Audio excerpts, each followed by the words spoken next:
said it's about the undecided voters, the Joe Plumbers. Did either candidate successfully make the case to those people who are still on the fence one way or the other? Well, it's interesting. If you just judge this via focus groups and Insta polls, then it was a pretty decisive victory for Obama. The thing that struck me watching the debate last night was I think Republicans liked what they heard from John McCain. He was aggressive. He went after Obama. But what I thought was missing is he didn't seem to try to reach to the middle a little bit. He didn't seem to want to talk to voters in Colorado and in Florida. It's almost as if he was only talking to voters in Indiana and West Virginia.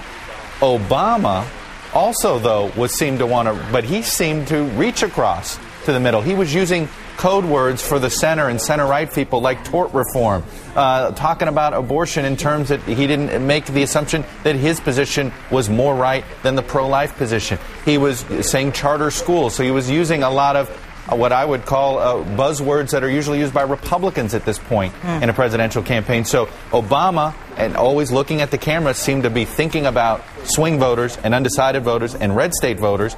And McCain was also thinking about red state voters, but not the ones that are swing voters. So, Chuck, obviously what's next deals a lot with money and organizing on the ground. Does either have the advantage there? We know with the money anyway, but what about the organizing? Well, in what I call the landslide watch, there was two big developments yesterday that show that this Democratic juggernaut is just getting bigger and bigger. The Republican Party pulled money out of Wisconsin. John McCain is still advertising there. Now the only blue state where the entire Republican Party, as well as McCain, are contesting at this point is Pennsylvania. It's all being done now on most of the campaign is being fought on Republican turf. Places like Florida, Virginia, Missouri, Indiana, North Carolina. That's not a good development. It's even trickling down in the Senate races. The lone target Senate race that the Republicans were going after in the one Democratic Senate seat they were going after in Louisiana, they've just pulled their national money. They're moving it to Georgia, another place. So when you look at the big picture, everything now, Republicans are on defense everywhere. Presidential race, Senate races, House races, and it's the Democrats playing offense. Obama himself, his schedule over the next couple of days, Missouri, Virginia, North Carolina. Where is he not? Wisconsin, Michigan, Pennsylvania. That's a big problem for McCain. All right, Chuck, thank you very much. So let's bring in Joe and Mika right now. Fiery morning, I said, for 3 hours with you guys. We were glued to our seats watching a lot of the hot topics, including Bill Ayers. Yeah. People were expecting, including yourself, for this to come up. Rudy Giuliani actually said it on your show that it would. Let's take a look at when Bob Schieffer asked the candidates about Bill Ayers and some other exchanges that have been going on. Yeah, real quick. Mr. Ayers, I don't care about an old washed-up terrorist, but as Senator Clinton said in her debates with you, we need to know the full extent of that relationship. And in fact, Mr. Ayers has become the centerpiece of Senator McCain's campaign over the last 2 or 3 weeks. This has been their primary focus. So let's get the record straight. Bill Ayers is a professor of education in Chicago. Mr. Ayers is not involved in my campaign. He has never been involved in this campaign. And he will not advise me in the White House. So that's Mr. Ayers. I think the fact that this has become such an important part of your campaign, Senator McCain, says more about your campaign than it says about me. Joe, what do you think, Joe and Mika? I think if they had been talking about Bill Ayers 3 weeks ago, before the financial meltdown, I would have scored it a loss for Barack Obama, because I would have said, Barack Obama, you need to talk about the economy.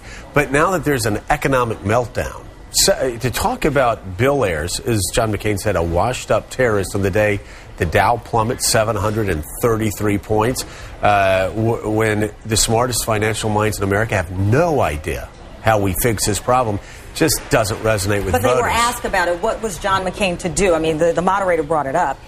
I think you could quickly talk about how character does matter, and Barack Obama hasn't been forthright about his relationship, but that's only important in whether we can trust him about, is he going to really raise taxes on only 5% of America? And then you can go down the litany of things, but bring it back to the economy very quickly. He didn't. They talked about it too long. I thought the point that Obama made, saying, and he sort of lashed back without going there and bringing it down even further by saying this says more about your campaign than it does.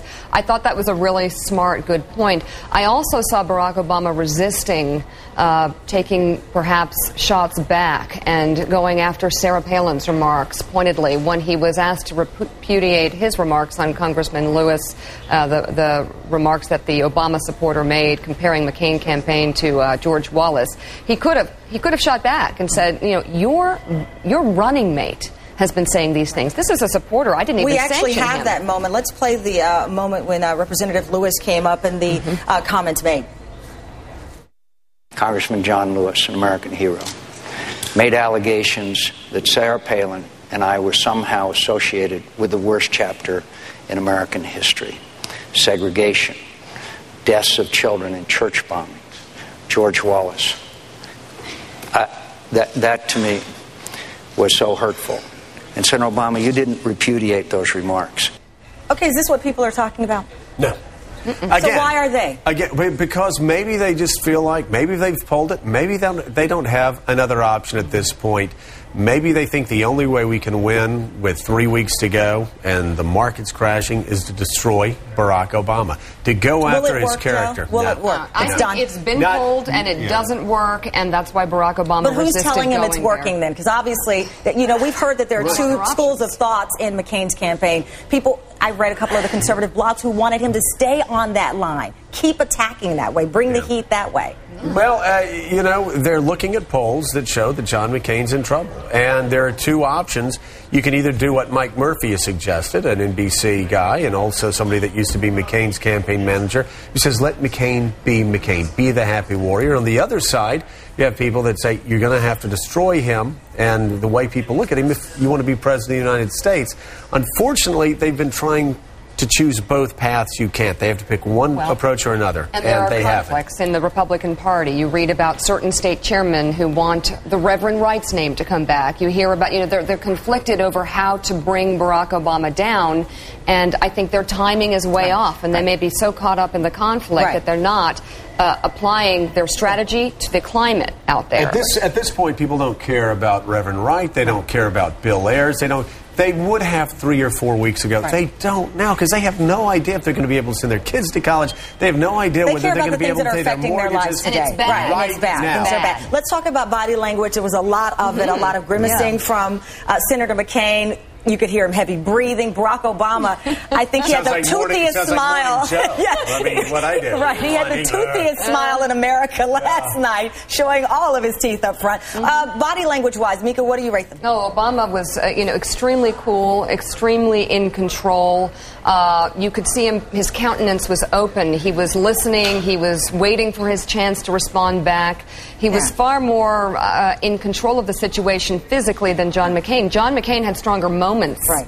And I think in a way he won, but Barack Obama just didn't lose because he held himself. Joe, before we let you go, tell us about the conversation you had with someone who had an observation about their age. Oh.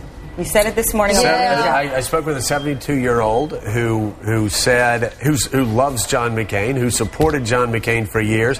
Got on the phone and we were talking back and forth, somebody that knows a lot about politics, and just said, he's just too damn old.